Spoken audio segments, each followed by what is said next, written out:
Hello welcome to my YouTube channel healthy kitchen by Anitha. నేను ఈరోజు ఉలవచారు అనేది ప్రిపేర్ చేశాను. రాయలసీమ సైడ్ చాలా స్పెషల్ అన్నమాట. చాలా మందికి తెలిసే ఉంటుంది ఉలవచారు అనేది. మీరు ఒకసారి ట్రై చేయండి. చాలా ఈజీ అండ్ సింపుల్ రెసిపీ. చాలా తొందరగా ప్రిపేర్ చేసుకోవచ్చు.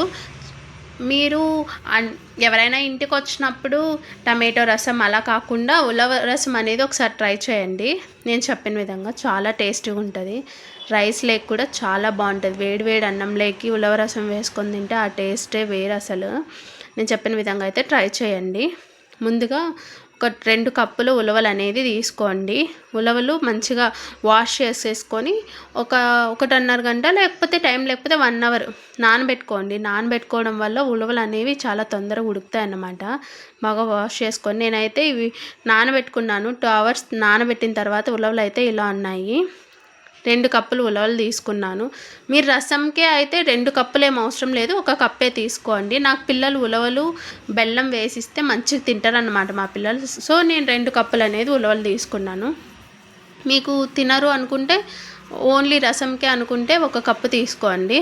తర్వాత 1 కప్పుకి 2 కప్పులు వాటర్ వేసి మంచిగా 3-4 విజిల్స్ వచ్చేంత వరకు ఉడకబెట్టుకోండి. కొద్దిగా సాల్ట్ యాడ్ చేసి 4-5 విజిల్స్ వస్తే చాలు. ఉలవలు అనేది తొందరగా ఉడికితే టేస్ట్ కూడా బాగుంటుంది. ఎప్పుడైనా సరే ఏ పల్సెస్ అయినా నానబెట్టుకోవడం వల్ల తొందరగా ఉడుకుతాయి అన్నమాట.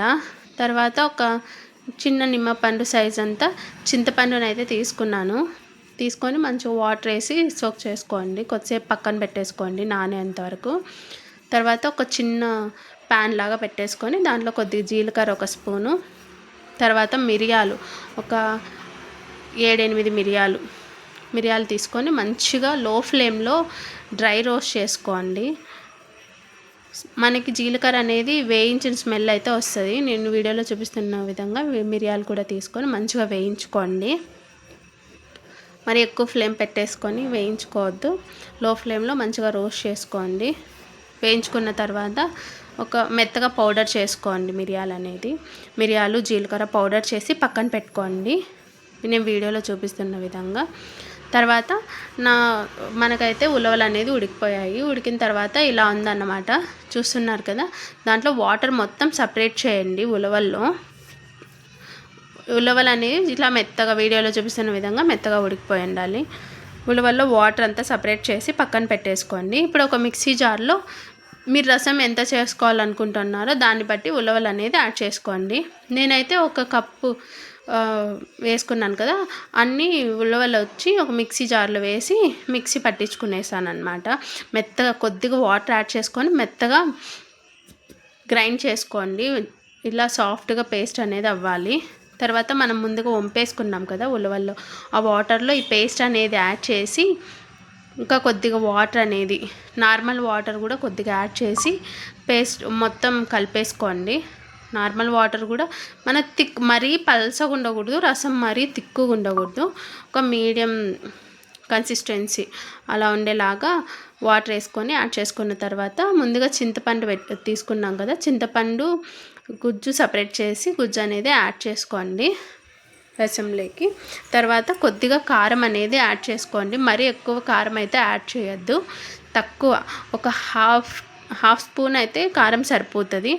తర్వాత ఇలా ఉంది కదా, చూస్తున్నారు కదా, రసం అనేది ఇలా ఉంది. తర్వాత మనం ముందుగా పౌడర్ చేసుకున్నాం కదా, దాంట్లోనే కొద్దిగా వెల్లుల్లి కూడా ఒక 7-8 వెల్లుల్లి రెబ్బలు అనేది యాడ్ చేసి దంచేసి పెట్టేసుకోండి పక్కన. తర్వాత ప్యాన్లో కొద్దిగా ఆయిల్ అనేది యాడ్ చేయండి. ఆయిల్ వేడయ్యేలోపు మనం దంచుకున్న వెల్లుల్లి అయితే ఇలా ఉందన్నమాట. చూస్తున్నారు కదా వీడియోలో, ఇలా దంచేసుకొని పక్కన పెట్టేసుకోండి. ఆయిల్ హీట్ అయ్యింది. దాంట్లో కొద్దిగా సాసవలు, జీలకర్ర, కరివేపాకు, ఎండుమిర్చి ఒక 8-9 ఎండుమిర్చి తుంచి యాడ్ చేసుకోండి. తర్వాత మనం ముందుగా దంచి పెట్టుకున్న వెల్లుల్లి, జీలకర్ర, మిరియాలు పౌడర్ అయితే యాడ్ చేసేసుకొని మంచిగా వేయించుకోండి. ఆయిల్లో మంచిగా ఫ్రై చేసుకోవాలన్నమాట. లో ఫ్లేమ్లో పెట్టేసుకొని ఫ్రై చేసుకోండి వీడియోలో చూపిస్తున్న విధంగా. ఎండుమిర్చి అయితే బాగా పొంగాలి ఆయిల్లో. తర్వాత కొద్దిగా పసుపు అనేది యాడ్ చేసుకోండి. పసుపు కూడా కొద్దిగా వేయించాలి. వేయించిన తర్వాత మనం ముందుగా ప్రిపేర్ చేసి పెట్టుకున్నాం కదా రసం అనేది, అది టేస్ట్ చూసుకోండి. కారం మనం ఎండుమిర్చి ఆల్రెడీ యాడ్ చేసాం కాబట్టి మరీ ఎక్కువ కారం అయితే యాడ్ చేసుకోవద్దు. కారం యాడ్ చేసుకుంటే మంచిగా ఉండదన్నమాట. తర్వాత ఈ రసం అనేది యాడ్ చేసేసుకోండి. వీడియోలో చూస్తున్నారు కదా, చూడడానికే చాలా బాగుంది, తినడానికి కూడా చాలా అంటే చాలా టేస్టీగా ఉంటుంది. మీరు నేను చెప్పిన విధంగా ట్రై చేయండి. చింతపండు కూడా మరీ ఎక్కువ తీసుకోవద్దు, పుల్లగా అయిపోతుంది రసము. చింతపండు, కారం, సాల్ట్ ఈ 3 మనం అడ్జస్ట్ చేసుకుంటే రసం అనేది చాలా అంటే చాలా టేస్టీగా ఉంటుంది. ఇలా రసం అనేది తెల్లుతూ ఉన్నప్పుడు దించేయండి, మరీ ఎక్కువసేపు మరిగించొద్దు. ఫైనల్గా చూసారు కదా, రసం అయితే ఇలా ఉంది. చాలా అంటే చాలా బాగుంటుంది. ఫస్ట్ టైం చూస్తున్న వాళ్ళైతే నా ఛానల్ని సబ్స్క్రైబ్ చేసుకోండి. అండ్ నచ్చిన వాళ్ళు లైక్ చేయండి, షేర్ చేయండి.